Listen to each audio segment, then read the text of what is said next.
سلام دوستان عزیزم، روزتون بخیر. دوستان عزیز، امروز من در خدمتون هستم با آموزش قلاب بافی که برمیگرده به پایه بلند برجسته از جلو و پایه بلند برجسته از پشت. برای زدن پایه بلند برجسته از جلو ابتدا ما 3 تا زنجیره میزنیم در ابتدای کارمون که به عنوان یک ارتفاع یک پایه بلند هست.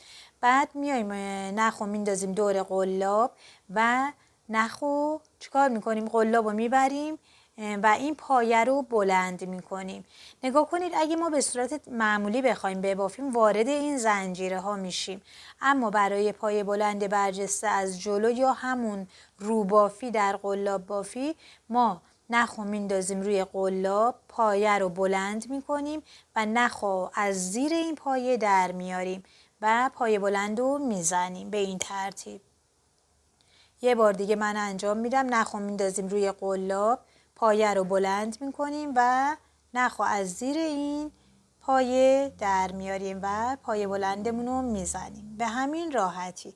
حالا برای زدن پایه بلند برجسته از پشت ما نخو میندازیم روی قلاب و نگاه کنید قلابمون رو میبریم.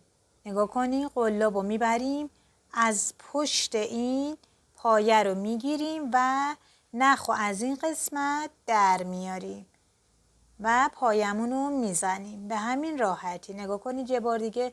نخو میندازیم روی قلاب، قلاب رو از پشت و از کنار این پایه بلند میاریم بیرون و نخو از زیرش در میاریم.